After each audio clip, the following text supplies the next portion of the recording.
Carol Pearson states that the warrior within us calls us to have courage, strength, integrity, and the capacity to make goals and stick to them, and also the ability to fight. To kickstart this program off, I'm going to take you down the path that developed my inner warrior. This is Edison Park, Phoenix, Arizona, Dupa Villa projects, where my inner warrior was bred and developed. I spent many of my adolescent years here in these projects. One of my earliest childhood memories starts right here at this park.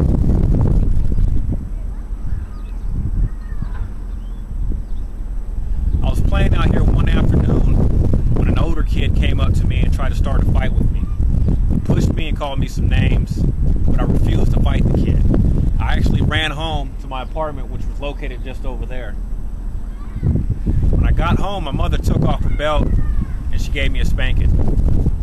She told me, get out that house, go back out to the park and fight that kid, and don't come back until the fight was over. Win or lose, she didn't want me running away from a fight.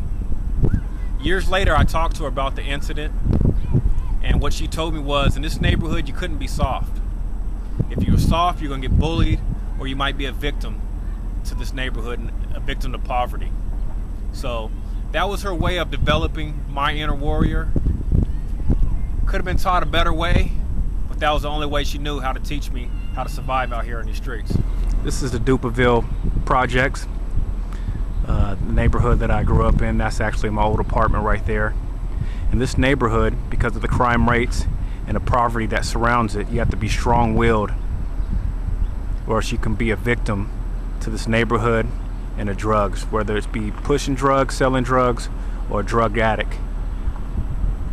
You have to hold steadfast to your belief and strong will and confident in your abilities and yourself in order to become successful. This is a breeding ground for my early warrior development.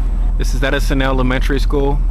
According to schooldigger.com, 551 students attend this school, 548 of which receive free or discounted lunches, which speaks volumes about the poverty that surrounds this elementary school.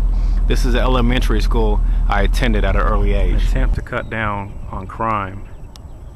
Actual police substation was actually created out here, so police can have more of a presence, because the crime rate was too high.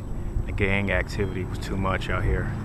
So what they did actually was set up a police substation, which is located right here in the neighborhood, just to kind of beef up that police presence. And I've worked this area here since 1985. It's called the Dupa Villa, and Dupa Villa is one of the housing projects Phoenix has. There's a couple of dozen of them. It covers from Roosevelt to Van Buren, from 20th Street to 16th Street. We've had a lot of problems here in the past. It's cleaned itself up a lot due to the police presence and the changing of a lot of the rules. When I first started, Dupa Villa would allow just about anybody that was poor to move into the projects, and it didn't matter what kind of criminal record. They've changed everything now.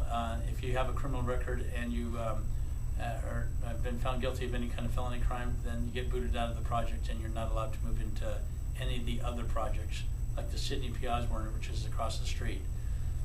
But they've beefed up the police presence by putting walking beat in here, and usually in the day and evening times they have officers that walk as partners. There's usually 4 to 6 of them at a time, and they walk around the projects and they take care of police matters here in the projects. And also down, they run people for criminal records before they move in, and then like I said, if the people are convicted of any kind of felony crime while they live in the projects, they get booted out. They have like 48 hours to evict. But the projects have gone from a lot of drug-based problems to a lot of minor problems now due to the police presence. And also the projects, the configuration has changed a little bit. It was about 50% black, 50% Hispanic when I first started in '85. Now it's probably about 85% Hispanic, and then all the other races that add up to make the other 15%. But it's a lot better place to live now. All right. There you go. Thanks. As a child, I had a rough childhood. And as a parent, I want to provide a better lifestyle than I had as a kid growing up. Now, the question that I have and I propose to answer during a series of interviews is, how do I teach the inner warrior that I have developed in me? How do I teach those same lessons to my son in a positive fashion? That's the question I pose to answer, like I said, in a series of interviews.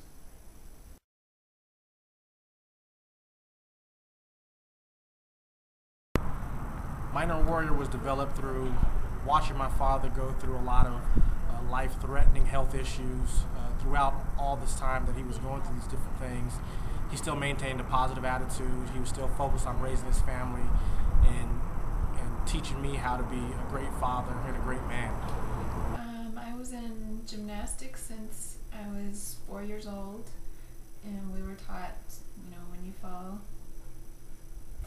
down, get back up and keep trying, and I think I applied that principle. Other things that helped me develop my inner warrior, I'd say if I could pick one thing, it would be when I left home to go play football in college. It was a different atmosphere. It was very strict. They demanded a lot of mental and physical toughness, and from that I've learned how to take that and use that in the corporate world today.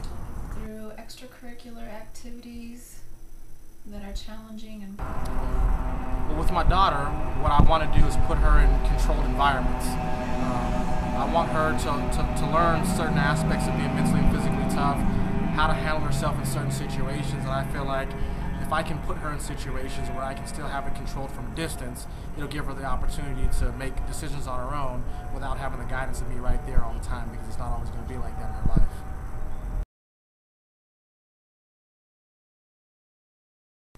What this process has taught me is there are ways to develop a healthy warrior inside your children, or anyone for that matter.